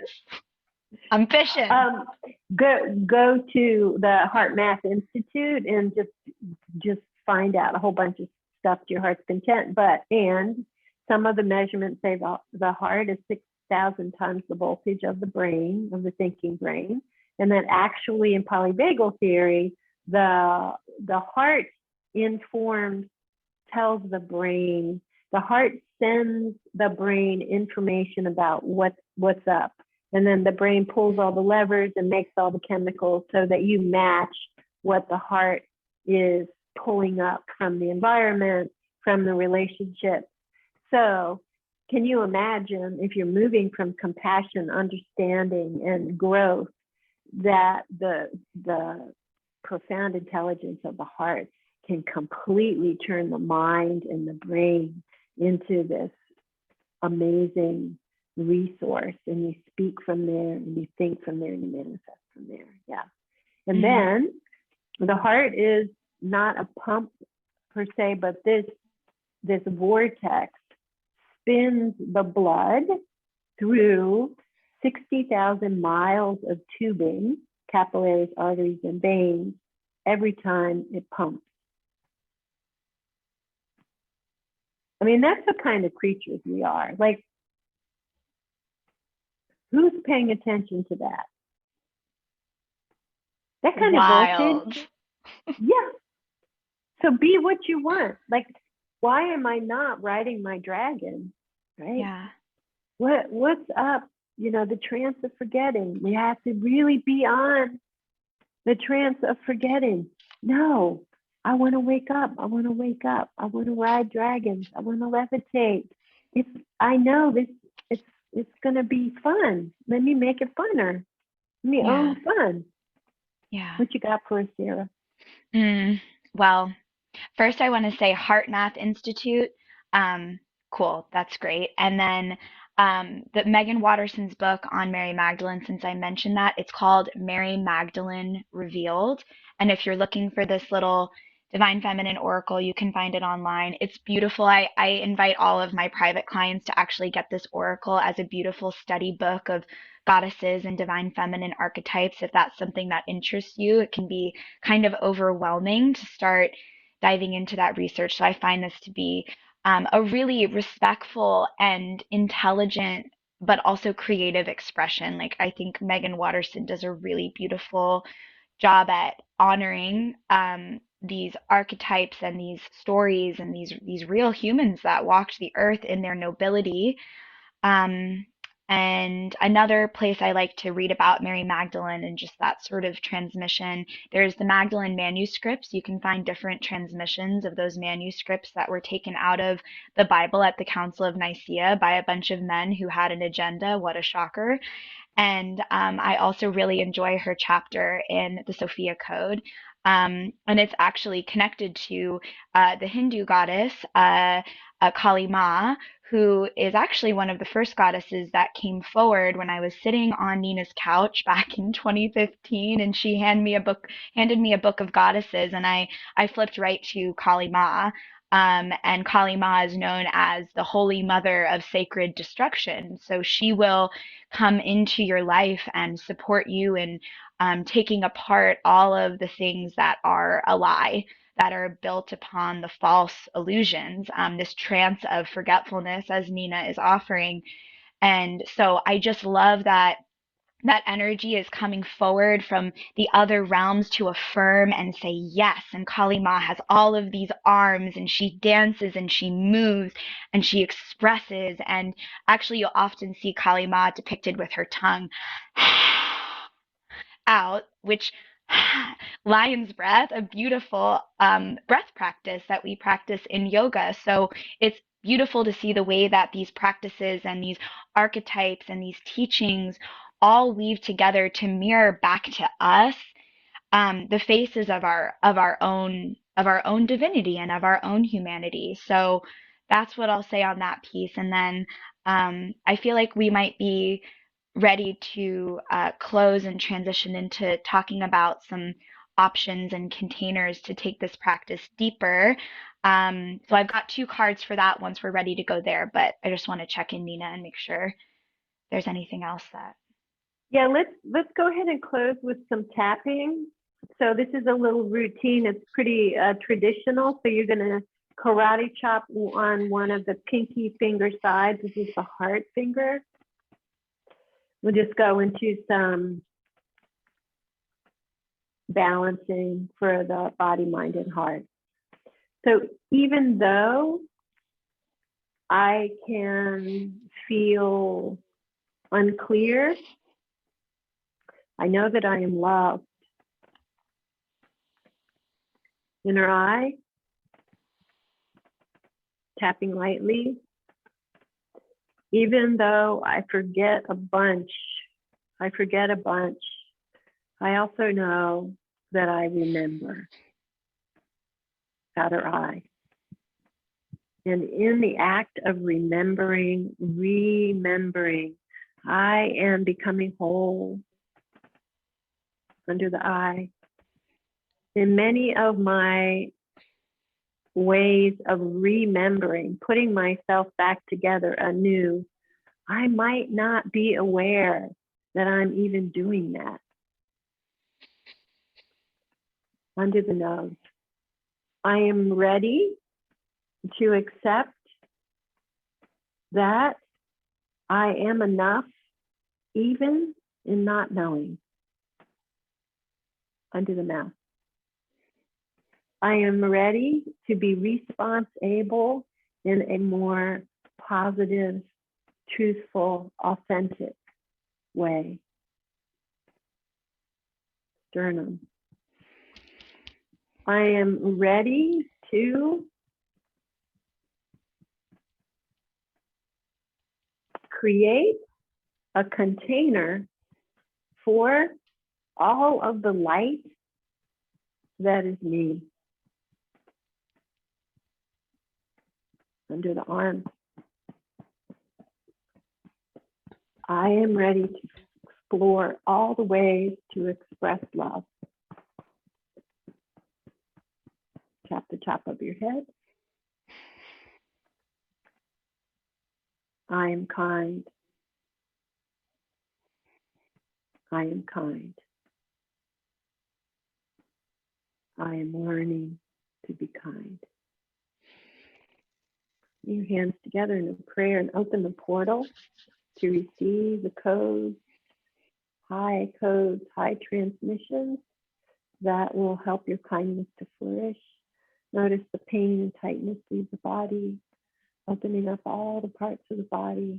Let the code be the most powerful thing happening in this moment. And let everything that has been grasping or holding or pushing you down release like birds into the sky. Free it up. I am completely renewed. And close the roof of your temple and draw the light down to the mind. I am better and better. The words, I am better and better. The mouth, the heart, I am better and better. Down into the belly, down into the legs, touching the earth. I am ready for the earth to be better and better because of me. We are better and better. We are better and better. We are better and better.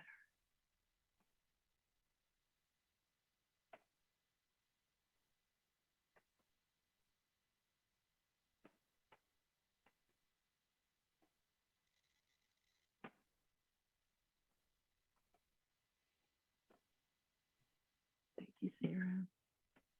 Thank you, all. Nina. Thank you, everyone. We had some goddesses join us mid-transmission, which is so fun. Welcome. So I'd love to share a little bit about these. Well, I'll show you the cards first.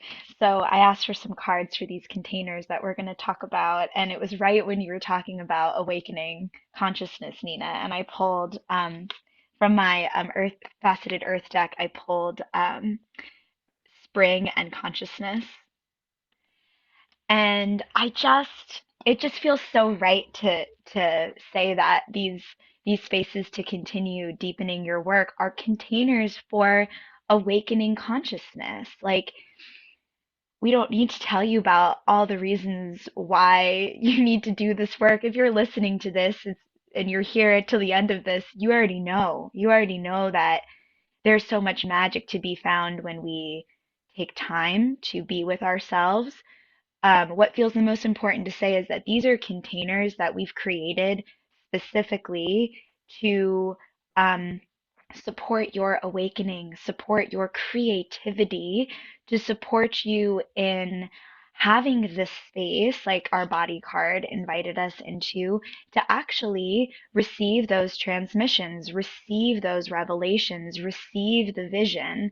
I often find for myself as an entrepreneur, there's this agenda, there's this calendar, there's this list of things that I can just pick right off of my front brain, but there's a deeper template in the heart and in my body that often I need space. I need time to talk to someone who I trust to reflect truth back to me with shared values. I need my big journal with all my favorite colored pens and pencils. Maybe I even need some fluffy socks and some blankets to remind myself that I'm worthy of taking that time and space. And so these are just all things that have helped me in my personal journey of awakening the potential of my own consciousness. And the first container I want to talk about is this beautiful sacred self-care retreat for the holy days that Nina and I are going to be offering called Let the Light In. So this will be December 18th and 19th. We're going to share the link to register with the folks that are here live. I'll put that in the chat. And then if you're watching this on YouTube, it'll be in the description. And if you're listening to this on Apple Podcasts or wherever you listen to your podcast, this offering will already have been passed, but you can check out centering.life and bloodboneandhoney.com to see what our offerings currently are. So, Let the Light In, our 2-day sacred self care retreat for the holy days, is going to be an experience for you to come, retreat, and recharge and receive some practices for your evening and your morning to orient you towards love first thing. And last thing, what is it to have love and potentiality and imagination and peace be the thing you go to sleep with? And then when you wake up with that and that becomes the first intention for the part of your day, what happens in your day? What happens in your life when you move from that space? I'm going to actually invite Nina to speak a little bit more on this because she is the one who gestated and plucked this from the realms, and we've been co-creating it together. So that's my introduction to our Holy Day retreat, Let the Light In. Nina, what would you like to tell the folks listening about uh, this winter retreat, this gift that you can give to yourself to integrate your year and create a template for walking into 2023 empowered in your wildness? Well, you probably can tell that Sarah and I are, you know, student addicts. We can't learn enough So this is not just random little giggly things that we put together because they're fun. That anything that comes out of our mouths or that we create, first of all, it's hours and hours and lifetimes of transmissions. And there's a very clear methodology. And the way that you can tell that there's methodology is that we have experienced the proof of the practice. So anyone, I can trust a teacher if I know that they have walked through fire and that their teachers have walked through fire. And that's one of the reasons that we sort of look the way we do together, because I was there for Sarah's walking through the fire, and I am aware that it is generations of burns. And so she's attracted into this material because it has a methodology to it. Every time you come forward into these practices, it is going to have a natural rhythm to it, just like a season. And it's very deeply rooted in thousands and thousands of years of traditional practice. And that what's unusual about what we're doing is that we're making it accessible. We could be only singing Sanskrit mantras, and that's for particular kinds of people. We have a very contemporary, modern situation that we need to remedy and release, and that is violence. That is abuse. That is all the things we don't want to talk about. The loss that we all went through during COVID, during this pandemic, all of the betrayal that's happening culturally here. Where do we put all of that? There has to be a methodology so you're sure that it's moving, that it's transforming, that it's releasing into wisdom. Why did all this stuff happen? What are we supposed to do with that? Social agenda. And this is hours and hours of really listening and deep caring around how do we all step into leadership when we've had the experience of moving this stuff through our systems without getting snagged of our own authority. And so this space is Sarah's truth is valid. My truth is valid. Kira's truth is valid. Daria's truth is valid because it's lived. Experience is truth. And so we pour all of those minds, all of those threads, and we weave this substantial container that can welcome all that is because of the diversity of the container. And that's why we don't marry just one lineage. We're coming through all of these voices, all of these spectrums, all of these quantum data points. So I just want to state that this orientation and this planning and these structures are very tended to. There's a methodology and it's always consistent, even though it sounds so broad and vast. There are stakes in the ground at the polls. I could be a used car salesman. So that's a proposition for you. Take this work home that we are proposing and let us know what happens. Yeah. So that's why we're doing this retreat, is that you need a container for your new year to contain the light. And these are traditional practices and prompts, and the body has to be in it. The mindfulness training has to be in it. And the magic of the heart, the expansive nature of an infinite life, you got to hold that too. Yeah. In how you wake up and how you go to sleep. And they're very specific focusing techniques that are refining. We're not just using a sledgehammer, refining the being for those who are here. I think what's also so this retreat will happen December 18th from 7 to 10 p.m. Eastern Standard Time, and December 19th from 7 to 9 a.m. Eastern Standard Time.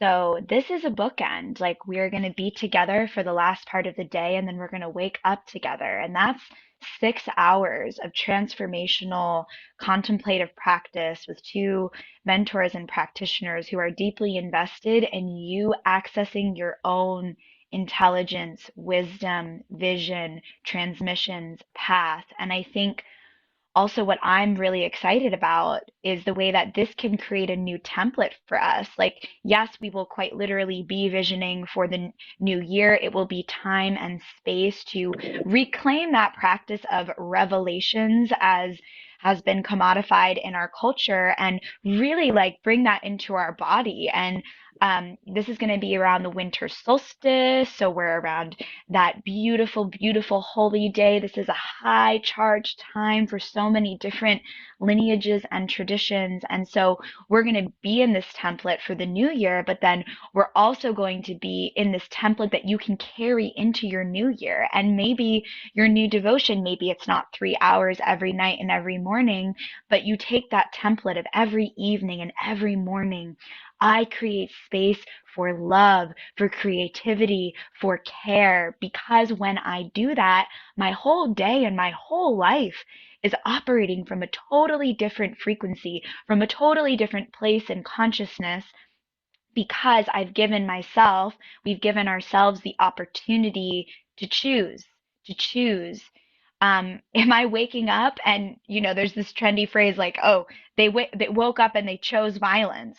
Well, that's a real thing. Are you waking up and are you choosing self-mutilation, mutilation of others, or are you waking up and choosing love? So we'll be in a deep investigative practice of that. And then practically, we're going to offer tools like creative movement, which Nina has offered as creation movement, which I'm so excited to be in that. So some yoga, some movement, some soothing breath, embodied journaling, and expressive writing.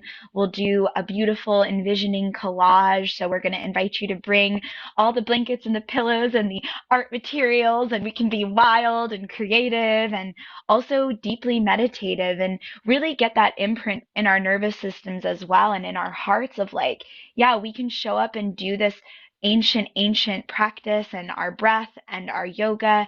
And then, like, oh, wow, it's also ancient to make a vision board. Cool. It's also ancient to be in a space, to be in a circle with other people sharing and mirroring and visioning in our own bodies, but then visioning together. What are we birthing as a collective? So that's a little bit more, and I just dropped the link in the chat for those joining us live. And then again, you'll be able to find that if you're watching the replay as well. And just feel free to email me at Sarah with an H at bloodboneandhoney.com with any questions about this or otherwise. Thank you, Sarah. Beautiful. So that is our sacred self-care retreat for the holy days. Then I also just wanted to briefly mention a couple of other ways you can get in touch to work with both Nina and myself. So for Centering Life, mind body centering yoga at Centering Life, we've got monthly wisdom circles. Nina's offering monthly wisdom circles on Zoom. I almost said on June, on Zoom, starting in February. These wisdom circles, again, are a beautiful template for your life, for your week. I've taken these wisdom circles quite a few times. I've gone through a few rinses and a few rounds. Nina talks more about these monthly wisdom circles and how they've been so supportive for survivors of trauma that researchers at Duke University have actually started picking this up and asking some questions about maybe the mind and the body are connected, and maybe we need to take a new perspective on this big T word trauma and how that manifests and how we can love that into liberation. So monthly wisdom circles to love yourself into your liberation. Nina also has mind body centering yoga trainings through Yoga Alliance, a 100, 200, and 300-hour training coming up for next year. I'll be doing some assisting with her in those spaces, and the discount prices for those trainings end the last day in December. So look into those trainings if that's a template you want to say yes to for 2023. I'm personally feeling so grounded by saying yes to even showing up in that space to assist and support because I know, like, okay, that's my template for next year. Next year, I'm going to be spending a lot of time. I've said yes to a container to land and be in my practice. And that feels like a deep act of self love and self care and also community care because in these trainings, you're going to learn very real, tangible tools and ways to be in relationship with yourself and people in your life and with the world in general from a new orientation point. So highly recommend those trainings. You can also email me to ask me anything about that, and Nina is also available as well. Then there is Galactic Yin. Oh, I don't know if you're calling it Galactic Yin Yoga anymore, Nina. I just always call it Galactic Yin because that's what she used to call it. But Galactic Yin Yoga online with expressive writing. I'm taking this course right now, and again, just speaking to like container. Like we all perhaps know that we can land in a practice and we can journal and we can da da da da da. But it's different when you say yes to a container. Like I am saying yes to this space that no matter what's going on in my life, I know that I'm going to have these 2 hours to be with myself so that I can show up resourced for my life. Highly recommend those classes if you want some yoga online. Then there's also a mindfulness meditation training starting in February. I've also taken this course, highly recommend. And there are in-person classes in Durham with Nina at Studio B. You can find out about that at centering.life. And Nina also is a yoga therapist and offers one-on-one private yoga therapy, which I have also done. So if you need a lived embodied testimonial, I've worked with Nina for the last 7 years and I'd be happy to answer any questions that you have if that feels supportive. Nina, anything else in the centering life and mind body centering multiverse of magic? There, it doesn't exist without people that are transforming. So thank you, Sarah. Thank you. Yeah. Yes, yes. And all of these trainings are deeply trauma informed. Nina offered me the most beautiful definition of trauma that I will remember forever and ever, which is trauma is just unprocessed experience in the body. So we can come be in our practice and process that and create something new because that's what we do as alchemists. And how beautiful, how sovereign, how autonomous, and how inspiring of hope. So I am the high priestess of the blood, bone, and honey multiverse and matrix. Nina and I have been offering practices together in my monthly membership, the Blood, Bone, and Honey Pot.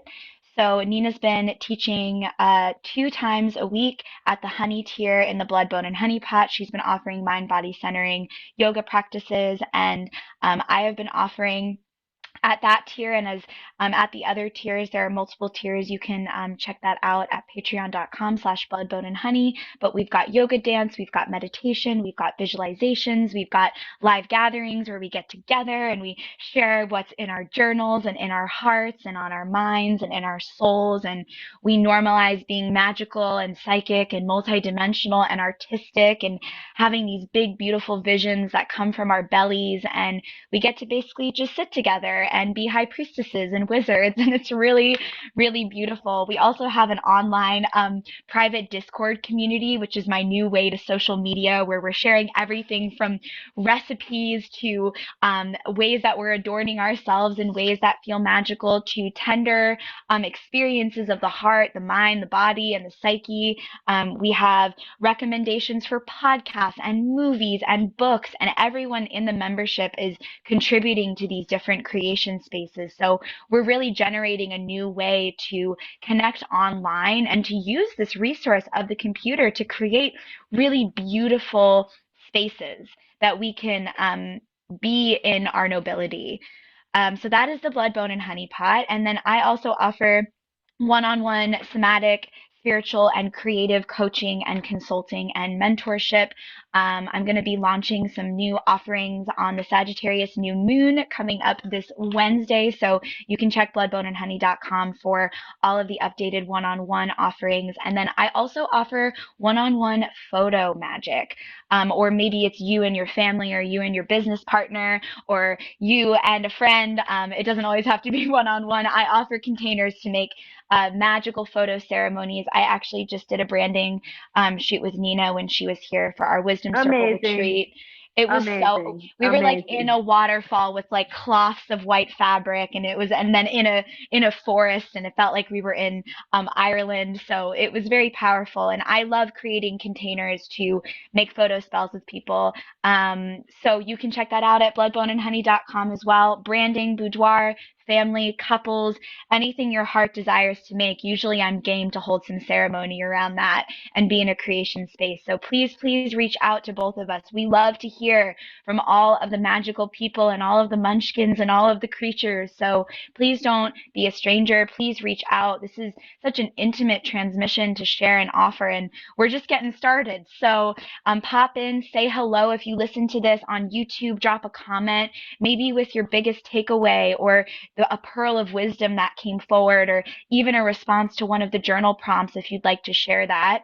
And yeah, we look forward to connecting with you more. And we're so grateful for your time. Thank you for being in this wild, juicy creation space of exploration with us. Thank you all so much. Please keep us posted about your process. Remember, it's a post process. Slow Yes. down. Time is an illusion. Take your own time. Be a tomato plant. Be a peach tree. Be a kitty cat. Let us Yes. know how it goes. All the magic to you. We're so lucky we're creating the new earth together. Thank you so much, Sarah. Thank Thank you, you all for Nina. being here. Ah, what a gift. So much love. Many, many blessings. Bye Many, many bye. blessings. Bye bye.